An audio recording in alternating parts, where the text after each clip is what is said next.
Hi guys, welcome to our new podcast, Your Pony Pod. My name's Daisy B. And I'm Macy Lee. And today we're going to be doing a little bit about us and also a little Q&A. Let's get on with the pod.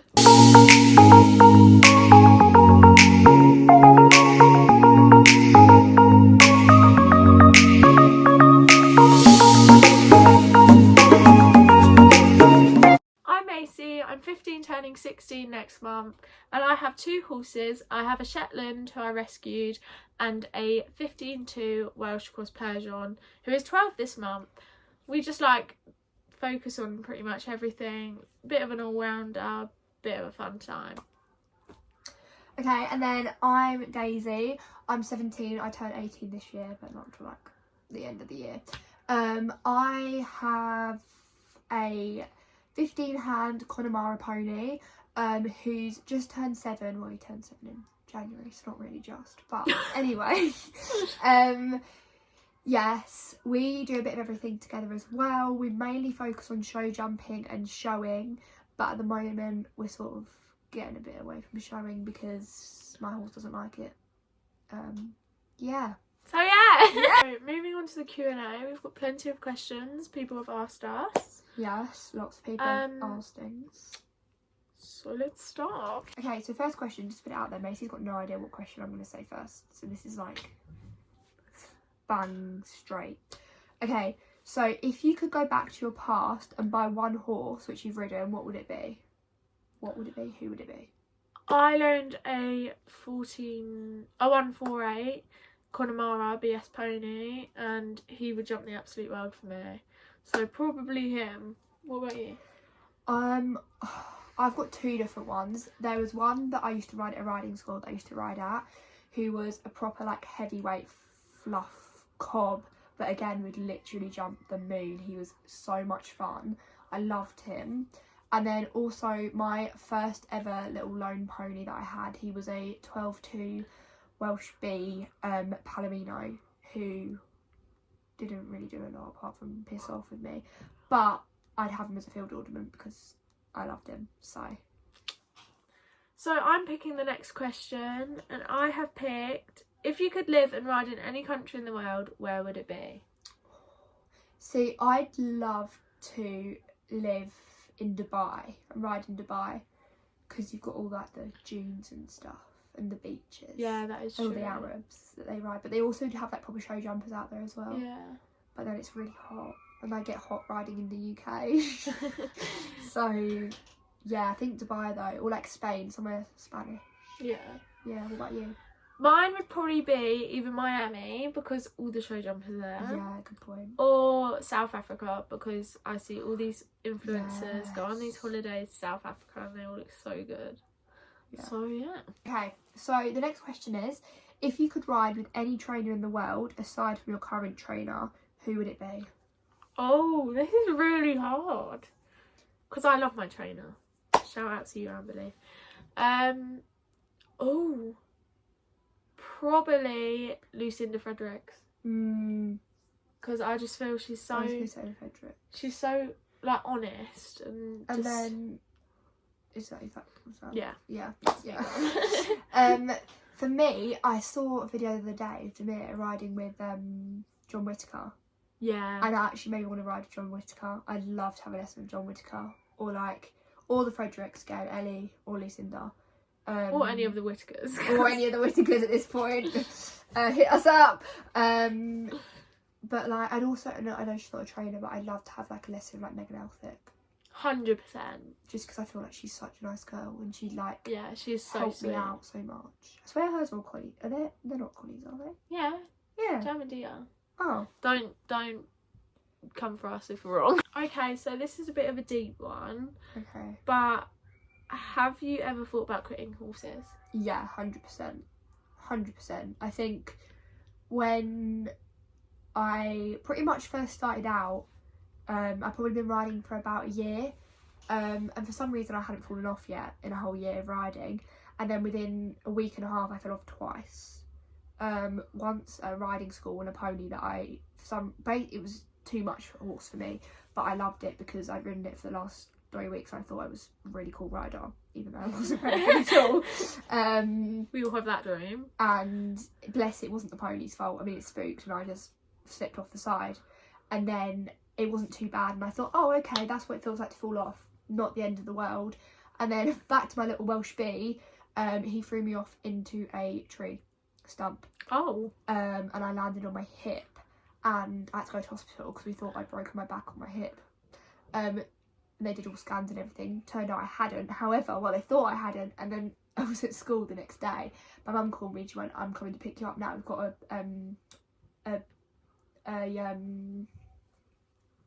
what's the word? Not an X-ray. When you go through the CT. Because they think that you've broken your hip. And I went, oh, shit. Turns out I hadn't broken my hip. I just torn the cartilage in it. So at that point I was like, is it really worth it? Like, yeah. Do you know what I mean? What about you? Plenty of times. The one time was when I had my old mare, and she was just horrible. Like, she was such sweet, such a nice temperament, but like ridden work, she was horrible. She wasn't in pain, nothing. She just wasn't the right horse for me, and it got to the point where I just wasn't enjoying it anymore, and I just thought maybe it's time to like hang my hat and boots up. Yeah. But you know, things change, opinions change. I think it's really hard in the horse industry as well, because there's so much hate around getting rid of a horse and falling off and having confidence knocks, especially at the moment on social media, that you never want to speak up. You sort of just think about quitting. But sometimes it feels easier. Sometimes it is easier. But yeah. Okay, so the next question is probably going to be a bit controversial. So, this is just our opinion, obviously. Do you put boots on your horse to ride or lunge? If so, what kind? Currently, I can't find any boots to fit my horse. I was going to say, that's probably not the best questions. If I was jumping, possibly overreaches, because, you know, I like the protection, but just some tendon boots. I really want the Equilibrium Tri-Sport ones. They seem very good. Yeah, I think it's different in every horse, you know.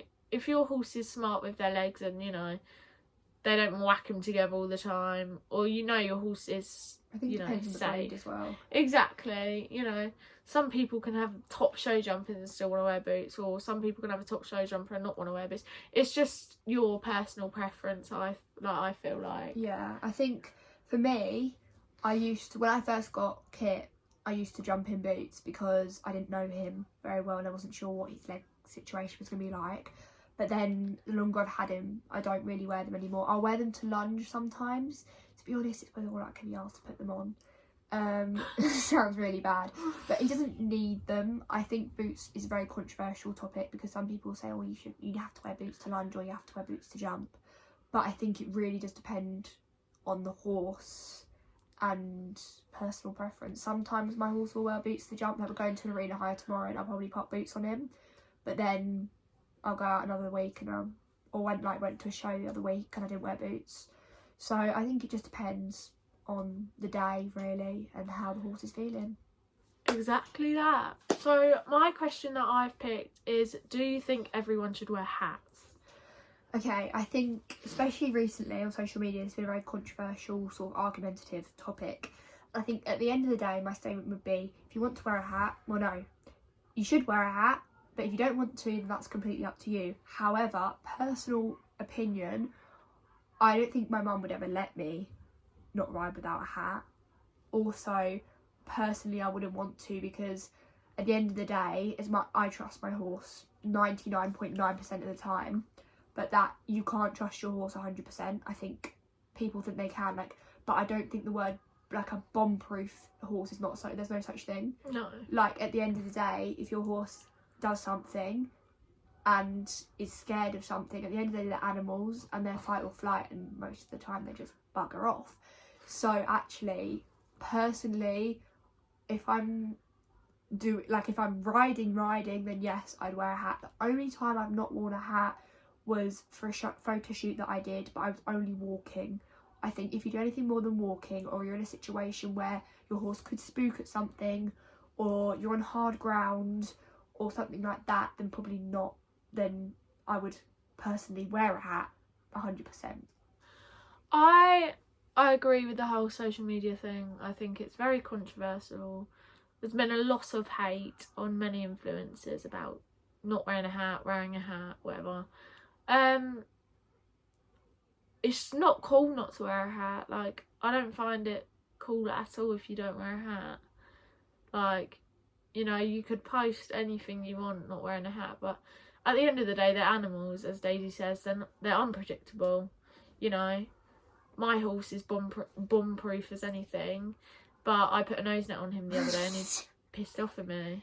You know, it doesn't, you can't ever tell what's going to happen, and I just think for your own safety, the amount of falls I've had and my hat has saved my life, it has been unreal. Like the other day, I don't know what would happen without that hat. Oh.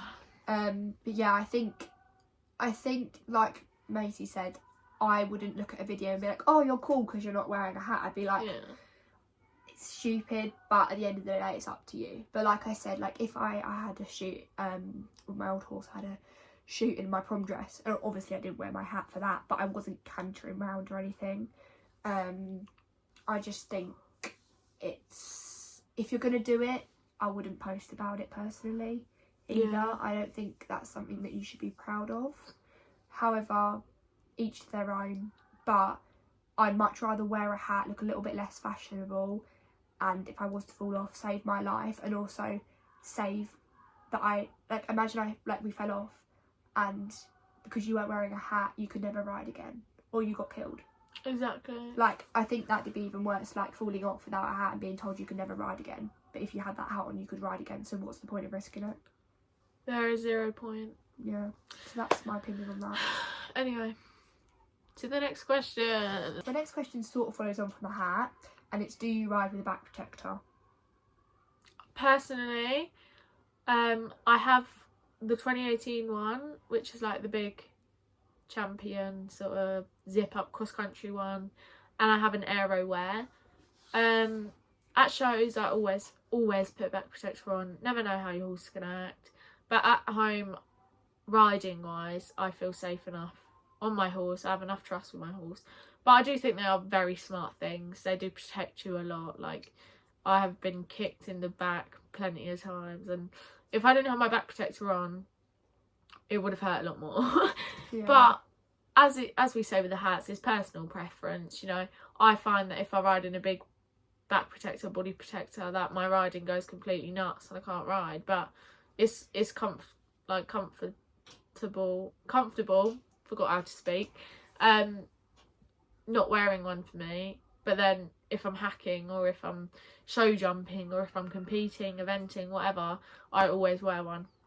Yeah, I think if I'm, well, my mum's I do have a rule with my mum, but not actually because of my horse now, but because of past horses I used to loan, and the horses I used to loan were a little bit unpredictable.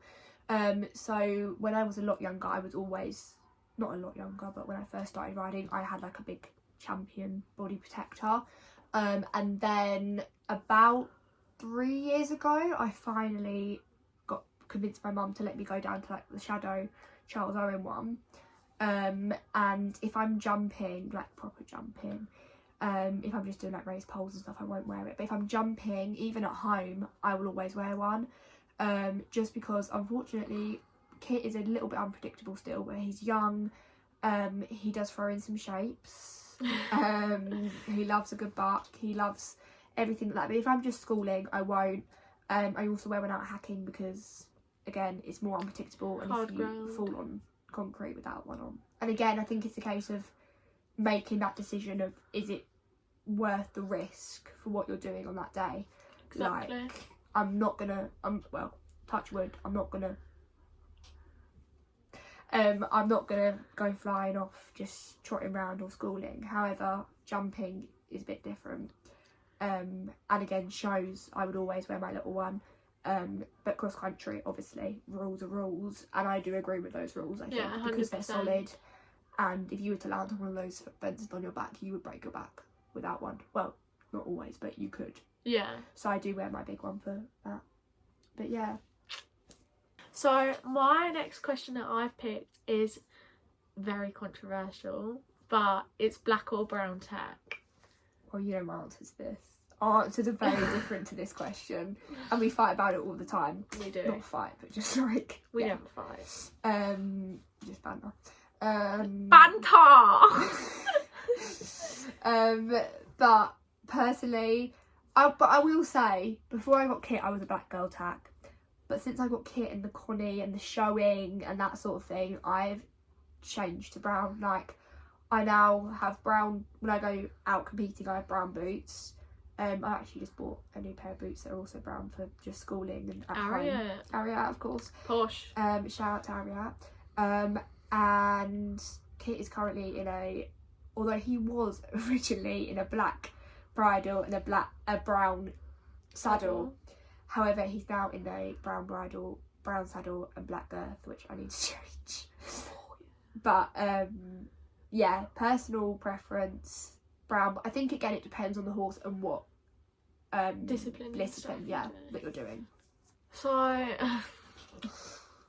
I used to be a brown tack girly because I had a bay. Yeah. I didn't know that. Was in love with brown, but I had black boots, black hat, you know. And then when I sold my mare, I got rid of that tack. Well, I kept the bridle. So currently my horse has a black saddle, a brown girth and a brown bridle. But it will be changed to all black because it just looks smart on him. And my Kenton Masters only came in black. So I was like, I'm having a Kenton Masters, babes. So yeah, but I think it is just controversial what disciplines you do. You know, I feel that on my horse, black looks smarter on him. I don't think brown really suits him, but then Daisy could think that brown suits her horse better than black does. It's completely different with every single horse. And then, again, it's just personal preference. I don't wear a brown hat though, by the way. I wear a navy hat. She wears a navy hat. Okay, so... okay, so my question now is... Oh, I forgot. Okay, so my question is, do you give your horse treats? Now, I think this is a very controversial one as well. All these have been quite controversial. We've been really gossiping. Personally, both my horses are quite lammy. So, my rescue Shetland, if you give him treats, he gets really nippy. And with my horse, because he's already quite a chunk, like obviously I reward him with treats, but it's not a constant, oh, I'm brushing you, have a treat, you know. Limit. But yeah. Okay, so now I've changed over time. I used to be a big treaty. I was really bad. I used to just like, when I first got Kit, I was like, oh my god, you're the best thing in the world, have a treat. Oh my god, I love you, have a treat. And my mum and my gran started doing it as well, and we moved yards, and when we moved, I remember giving him a treat and he bit me, and I was like, whoa. Yeah. Like this. So we, sounds really rude, mean, but we took treats out of his diet completely for 2 weeks. The only treat he would get is my yard owner used to give him a bit of carrot coming in from the field when they went out in the field. That was all he got, and obviously his dinner and stuff like that. And basically what we taught him is a reward was a pat or a cuddle or something like that, because whenever we would turn up at the yard, he'd come to the door, like come to his stable door wanting a treat, which we didn't want. He'd come being mouthy and wanting a treat. So we were trying to change that from wanting a treat to wanting a pat or a cuddle. And after 2 weeks we did, and now we do now treat him again. However, he doesn't really have the like normal treats anymore. He'll have them, like, we're going out tomorrow, like we'll take them with him, he can have some of them tomorrow. If we go to shows, 100%. And if he's done a really good schooling session or we've been out on a long hack, 100%.